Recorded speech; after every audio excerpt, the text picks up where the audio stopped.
Hello and welcome to the channel. My name is Juan and today I'm going to show you how to buy tickets for the Alhambra in Granada, and you can avoid tourist traps, you can avoid paying super high prices for the tickets, because if you go to the wrong website you will definitely pay too much.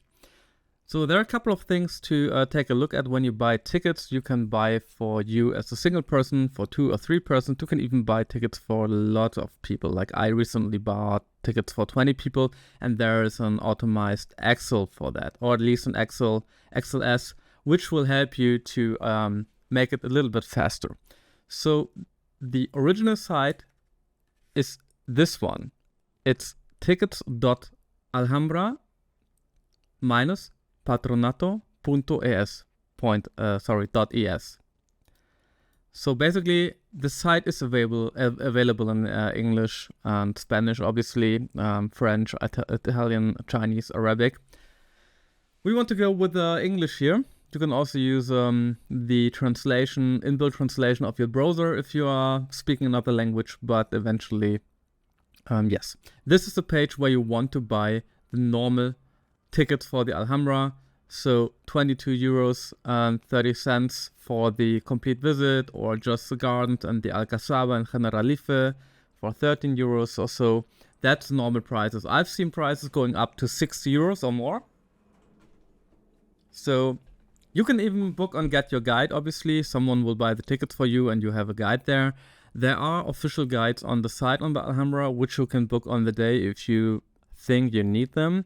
But there's also a very, very good audio guide in the Alhambra, which is included. It's basically an app you can download up front. And make sure to carry your earphones or plugs, whatever you need. And it's in the ticket, so it's for free. So tickets.alhambra minus patronato .es. And here are the original tickets. So mandatory is to present your original ID card or passport to access the complex. If you buy tickets, we'll come to that in a minute, like with the discount. For younger people, you have to verify, right? Or degree of incapabilities. You can visit the Alhambra the full day, like from the opening hours to the close hours. You can also leave the monument and come back. But for the Nasr Palaces, which is a small area in the Alhambra, you need a specific time slot. You will only need 45 minutes to 1 hour to go through the palaces, but there are certain slots and a maximum amount of people who can go there. So here, you really need to pay that or to book that up front. So important is here's some information, because it's an old monument. Obviously, they are always trying to keep it clean, to make some maintenance on it, and you will have some information if some areas are not available currently. Extreme heat tips are usually here during summer. It's southern Spain, one of the most dry and heated areas in Europe. So this is the complete visit. You have the monumental complex. As you see, it's 8:30 to 8 p.m. The Nasr Palaces require, as I said, a certain time window. You can book that later. Like, you will be asked at which time slot you want to visit the Nasr Palaces, and you have to take what you get. Usually, backpacks are not an issue on the Alhambra. You can take photos, no problem. If your backpack is of huge, super huge size, you might get issues in the Nasr Palaces. You will have to carry it on your front. And make sure to not take a super big backpack. So it's 30 for the complete visit. Gardens, Generalife and Alcazaba is for 13. I think it's totally worth it to pay 23 euros. So Nasr Palace, if you can visit it, it should not be missed. Make sure to book like 4 to 8 weeks in advance as well. As I said, you can leave the area and you can come back. So you can make a combination of the gardens, Generalife and Alcazaba. Go there in the morning, then you leave the Alhambra complex to go eat lunch in the city, and then you come back for the night visit for the Nasr Palaces or the gardens, because it's somewhat different to see it at night. It has another feeling. I personally I did visit the Alhambra for I don't know how much times, but never at night. I will do that this year. So it looks really, really beautiful. So as you say, there's no issue going in there in the morning and visit the Nasrid palaces later. Alhambra as a town, Granada as a town itself or city has a lot to offer and see as well. So highly recommendable. There are combinations like Andalusian Monument with Albaycin, which is the old town district, Alhambra experiences. You can just go through whatever you want to visit. So the most interesting and general speaking taken tickets are Alhambra General or Gardens Generalife Alcazaba in combination with one of the night visits. Obviously, you can also buy the ticket visits on Nasrid Palaces at day and buy an additional ticket for nights. So yeah. So you go there. We are going to buy a ticket now. Checking if you're a machine or a robot. Important is you only have 30 minutes of time. That doesn't become more if you buy for 10 people. So there's a certain approach for group tickets. There's, however, no discount for groups. I will show you the Excel form soon. So here, highly recommendable book. I think you can visit the Alhambra at short terms as well, but if you want to see the Nasrid Palaces, you will have a hard time if you don't book 4 weeks in advance.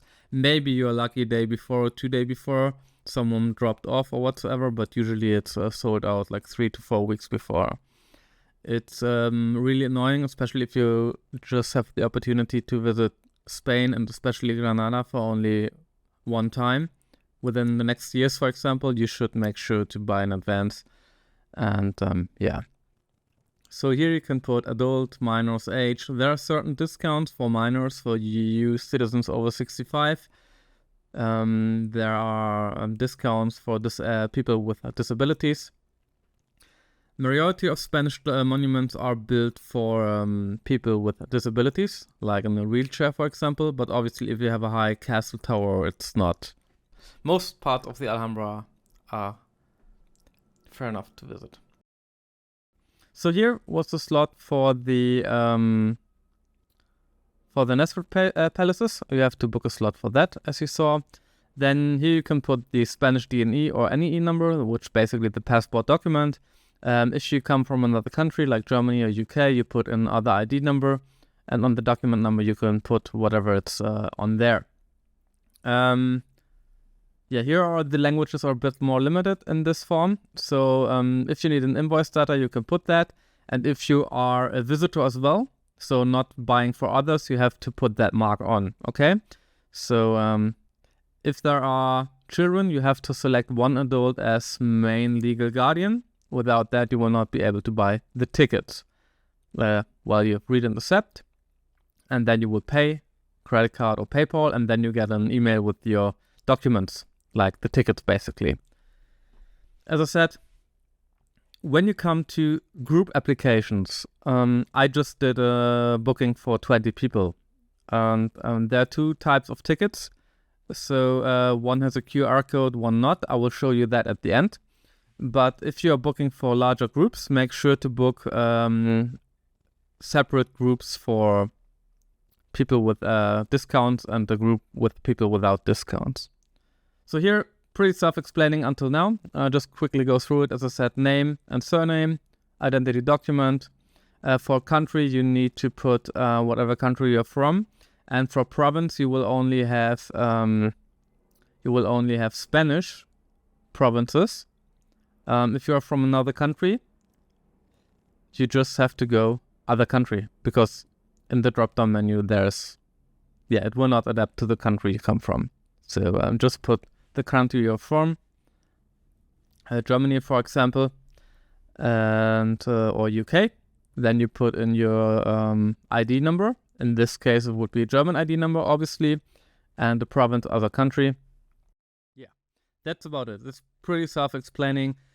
Now we're going to take a look at how to apply for groups. You can put everything here as well, but you only have limited time. Therefore, I suggest you to use this Excel file. Unfortunately, it's only in Spanish. You will have to put the Spanish names, because otherwise it will not work. So you have to, I will show you right now. So for adults, you take adultum. Mayor is basically people over 65. Menores are between 3 and 11. If you just type the first letter, you will get this as a suggestion, and then you can just click off it. So that's about it. So we have 12 to 15 juveniles. Then you have Carnet Joven European Union. That's a special card for specific people, young people in Europe. There's like disabled people, more than 33% disabled, basically. Then you have the 5 to 11, 3 to 11, and then you have 65 or older and normal adults. Here you put NEE or DNE for Spanish people or people who live in Spain, and Otro ID means other ID. Where the document is, you will put your document number. So basically in German is it's Ausweisnummer, Ausweisnummer. In English it would be passport ID. Then you put in the name and the surname. País means country. I will see if it's like the it's it's the English word, not the Spanish word for the country. Here again for province, you have to put otro país, which means another country. The number for EYCA is just for the Carnet Jóvenes, for the juvenile card of Europe. The nacimiento means birth date. You actually do not need that, other than you apply for a card or ticket which is for 65 years or older, then you have to put it. Once done, you save the Excel file, so you can fill it out, and then you go next, upload the file, which is basically just from your folder or where you ever saved it, and then you will fulfill everything on its own, because you will never, like if you book for 10 people, it's like 30 minutes is just not enough to put everything easy and go through it again if everything is correct. Because make sure it's correct, otherwise you might get into issues on location, so you will have to double check. So now I'm going to show you what the difference on the final ticket will be. So you want to pay, you will get the tickets by email, and you will have tickets with QR codes and tickets without QR codes. Difference here is, if you're just an adult without any discount, you will get a QR code, because it doesn't have to be checked. If you apply or if you book tickets with discounts, like disabled people or elderly people or whatsoever, you will get a ticket without a QR code, and you have to go to the ticket shop, because they will verify your age or whatever reason you took for your discount. If you buy in a big group, if you have one person with a discount, none of you will get a QR code. So make sure if you have people with discounts, you put them in a separate order. You will get a wallet pass, looks like this. Every smartphone has a wallet app, like Google Wallet. I think Apple Wallet has it as well. You can put it there. You will get your ticket digitally. Other than that, you will get a PDF file which looks like this, and you can read, this is your entry, or no es su entrada, means it's not your entrance card. You have to get this and go to the ticket store on location. Other than that, you can get this one with a QR code, and there you can read esta es su entrada, which means it's your entrance card. Okay, so there's a difference. No entrance card, no QR code. QR code means it is your entrance card. In either case, you have to carry it on your person as well as your ID. And eventually, if you have no QR code, you have to go to the ticket shop on location. So that was it. I recommend, in regard to your visit, plan 4 to 5 or 6 hours, depending on how slow you want to take it. You can easily spend the full day. I've been there I was there like a lot of times, but it's always worth it. Take a backpack, it's completely loaded, as well as photography, but don't make it too big. If you want to visit the Nasrid palaces, you have to carry them on your front. Parking is available directly on the location. A bit pricey for Spanish standards, but you can also go up there by the bus, and which is cheap in Spain. And you can easily go out and in the area and make a break in the inner city or Old Town. In this sense, this was it. Have a great tour. Have a great time in Granada in Spain. Enjoy your visit to the Alhambra, and I hope that this video was useful. Use the link in the description below. You don't have to pay 60 to 80 euros for a ticket. It's completely nonsense. This is the official one. So yeah, again, happy to help you. I hope this was useful. As for this channel, keep in mind this is my third language, so I'm not a native English speaker. If you have criticism, please let it be constructive so we can improve our videos here. The channel is fairly new and we want to make more and better videos in the near future. And the subscriber views would sincerely help. If you want to, leave a comment as well. And yeah, that's for now. Thanks a lot and hopefully until the next time. Bye bye.